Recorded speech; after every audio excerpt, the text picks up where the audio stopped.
Hello and welcome to today's episode where we are talking all about the first day of school. When I say the first day of school, what feelings arise in you? Do you feel like butterflies or excited, or maybe you feel a little bit of dread or a mix of both? Whatever you're feeling, it's probably normal, and some other teacher out there probably feels like you do. No matter how long I taught and no matter how many times I had a first day of school, I always kind of dreaded it. Like, I would be excited to see my students and to get started, but truthfully, I love once we're a couple weeks into the school year. The first day of school is really not my favorite, and that's okay. And it really doesn't say anything negatively about you as a teacher if it's not your favorite thing either. A lot of us are just ready to kind of get going, get to know our kids, and feel more secure in our routines, probably like our kids are too. The reason I always get nervous about the first day of school, honestly, is the bus.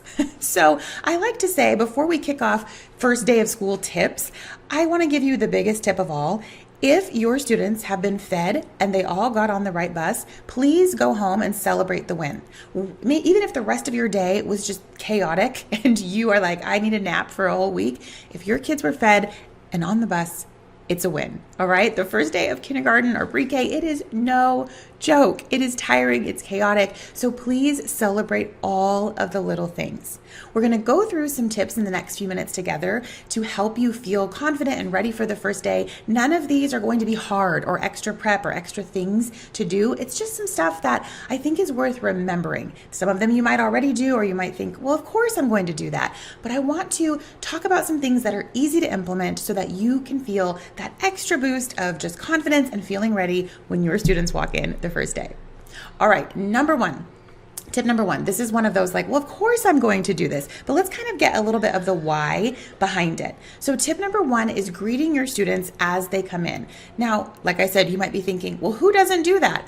But you might be surprised. I worked with someone once who talked about how she brought her daughter to kindergarten, and the teacher didn't really interact. She was kind of like, maybe she was nervous, but she was kind of like in a corner or like setting out stuff on her desk and just kind of letting the kids come in and wasn't really interacting with them.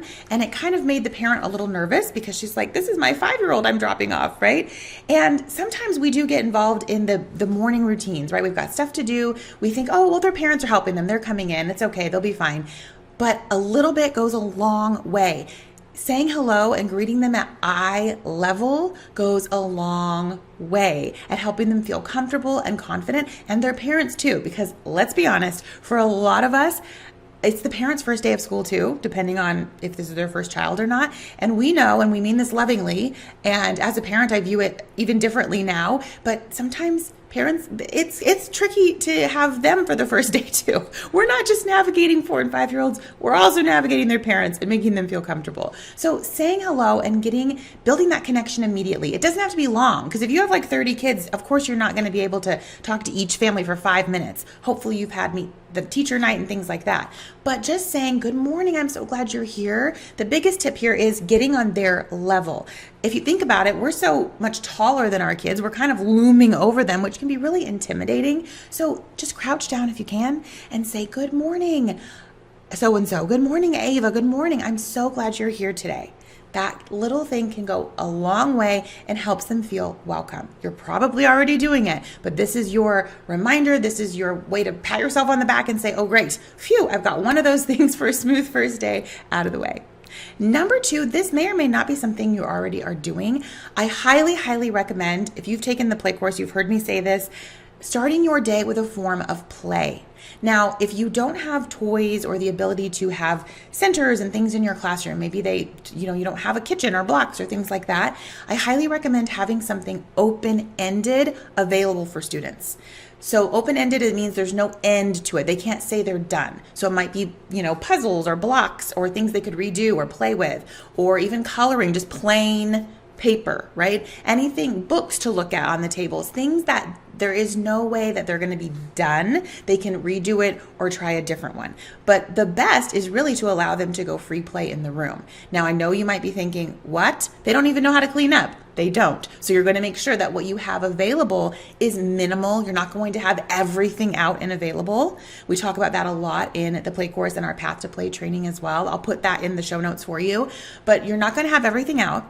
But you want them to have something that they can go and do after they check in or whatever your morning routine is, because you're going to be trying to take attendance. There's going to be parents trying to talk to you. The phone might be ringing from the office. There's too much going on for you to also have to be helping them with some sort of activity or work or monitoring every little thing. We want them to be engaged. And the reality is they're very interested. Even if they're feeling a little nervous or shy, they want to check out their space. So we need to give them time to go be in their space through play. So even if your schedule doesn't normally allow for starting the day this way, I highly, highly recommend starting your first days, like the first day or two, the whole week, with this type of routine to help them ease in. I actually recommend doing it all year long, having play in your morning, but especially in the first week.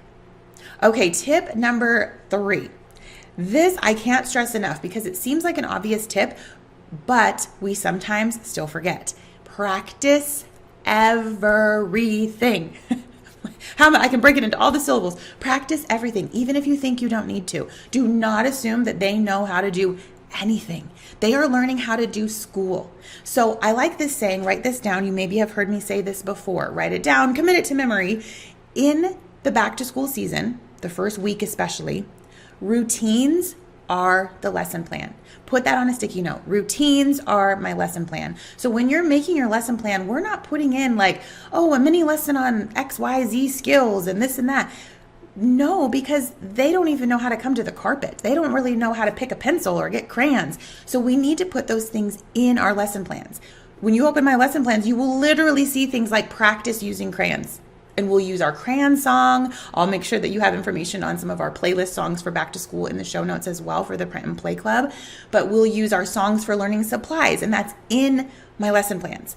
If you need them to practice how to pick a spot in the room, that's in the lesson plans. How to line up for recess, in the lesson plans. Don't wait until you have to do the thing to practice it. So for instance, packing up to go home, let's practice that earlier in the day because it's going to take forever. Right? Learning how to line up, we're going to practice it before we need to do it so we don't feel rushed or stressed out. Remember to practice every little thing for a long time. We want to go slow here. We're going to do a whole episode later about going slow to go fast later. But that's the biggest tip probably in this episode. Practice everything. Number 4, something you're probably doing, but I want to talk a little bit about a recommendation I have for this, is reading a first day story. You're probably like, well, of course we're reading to our students. I hope you're reading to your students. We usually are always reading a book for the first day. Sometimes we pick a book with a first day theme and then we realize, they're just not engaged. It's hard. Sometimes we're picking books that are very, very long. There are some popular books out there for the first day of school, but they're so long. They're so long, or there's too many words on the page that it's not as engaging as it could be, especially when their attention spans are so small and they're so interested in their room. That doesn't mean those are bad books. Maybe save them or break them up. But my favorite type of book to read at back to school time or on the first day is a book that is repetitive, a book that has like a sing-songy element. Nursery rhymes are great for this. There's a lot of other books that repeat, and you probably are thinking of some already, where you're reading something and then there's kind of like a chorus to the book.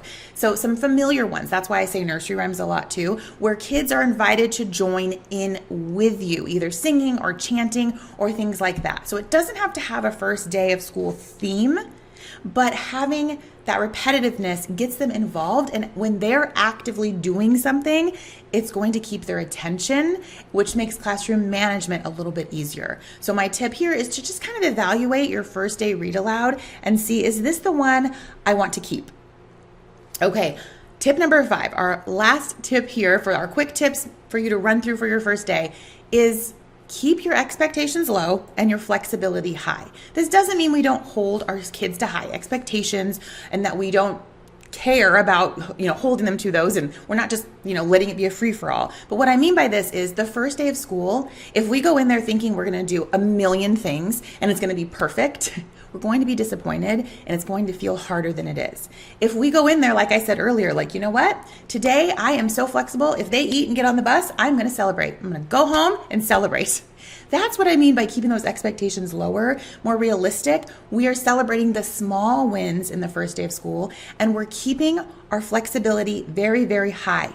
We know we're probably not going to get through everything we planned. We're going to overplan, and we're not going to get to everything, and that is okay. We're going to keep things simple, predictable, and positive, and we're going to focus on those routines, because remember, routines are the lesson plans, and our students are learning how to do school right now. They're learning what it means to be at school and to be in our classroom. So we've got to be very, very flexible. All right. I hope that you're feeling encouraged for the first day of school. I hope that even if you're feeling nervous or a little bit of dread, maybe there's a little bit of excitement under there. I would love to hear about your first days of school. So please message me at The Kindergarten Connection on Instagram. Be sure you check below, because we're going to put some things in the show notes for you. If you're in the Print and Play Club, you're going to want to check out things like our first week of school, our routine cheat sheets. We're going to want to check out our first week of school lesson plans, our themes and skills. We have a lot for you to help support you in the first week of school. Be sure to check it out below, and I'll see you in the next episode. Happy teaching.